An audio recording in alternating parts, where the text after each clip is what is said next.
জ্বালানি ছাড়া বাতাস থেকে বিদ্যুৎ উৎপাদন কোনো রূপকথা নয়, বরং কঠোর বাস্তবতা।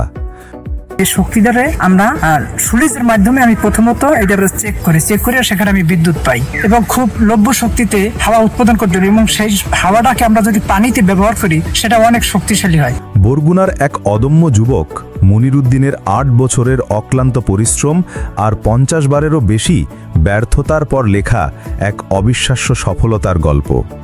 জোয়ার এবং ভাটায় ৫ থেকে ৭ ফুট পানি উঁচু নিচু হয়। এই ধারা আমাদের একটা ব্যাপক একটা শক্তি আমরা এখানে পাইতেছি। ছোটবেলা থেকেই তার মাথায় ঘুরপাক খেত নতুন কিছু আবিষ্কারের নেশা, কিন্তু পথটা সহজ ছিল না।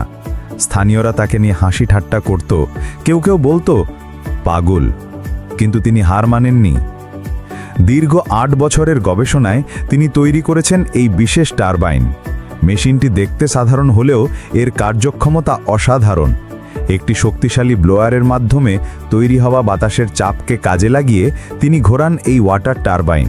এখানে যতটুকু বিদ্যুৎ পাওয়ার কথা ছিল তার চেয়ে অনেক বেশি পেয়েছি, অনেক বেশি। আর তাতেই জেনারেটরের মাধ্যমে তৈরি হয় বিদ্যুৎ।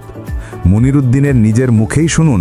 ওটাই এখন বর্তমানে আছে শুধুমাত্র একটি ব্লুয়ার। এটা একটা আমেরিকান ইঞ্জিনের জিএম ইঞ্জিনের একটা ইনলেট ব্লুয়ার। ওটা জিএম ইঞ্জিনের ইনলেটের কাজ করে। সেই ব্লুয়ারটা আমি এখানে লাগাইছি এবং এখানে একটা 12 হার্জ ইঞ্জিন লাগাইছি। সেই 12 হার্জ ইঞ্জিন দিয়ে সেটাকে ব্লুয়ার দিয়ে হাওয়া তৈরি করি। হাওয়ার মাধ্যমে আমি এই টারবাইনটার আমি ঘুরাই। এই টারবাইনটার মাধ্যমে আবার তৃতীয় শক্তি অর্থাৎ জেনারেটরে বিদ্যুৎ উৎপাদন হইতেছে।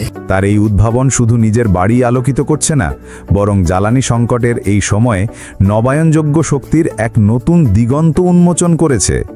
আমেরিকার জিএম ইঞ্জিনের একটা ইনলেট ব্লোয়ার আর দেশীয় প্রযুক্তির সমন্বয়ে তৈরি এই মেশিনটি এখন এলাকার মানুষের কাছে এক জীবন্ত বিস্ময়। কিন্তু মনিরুদ্দিনের স্বপ্ন এখন আরও বড়।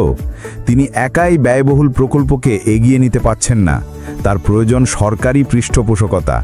তিনি বিশ্বাস করেন সঠিক সহযোগিতা পেলে তার এই প্রযুক্তিকে জাতীয় পর্যায়ে কাজে লাগানো সম্ভব, যা দেশের বিদ্যুৎ উৎপাদনেও গুরুত্বপূর্ণ ভূমিকা রাখতে পারে। একজন মানুষের অদম্য ইচ্ছা আর সৃষ্টিশীলতা যে অসম্ভবকেও সম্ভব করতে পারে, মনিরুদ্দিন তার এক উজ্জ্বল দৃষ্টান্ত।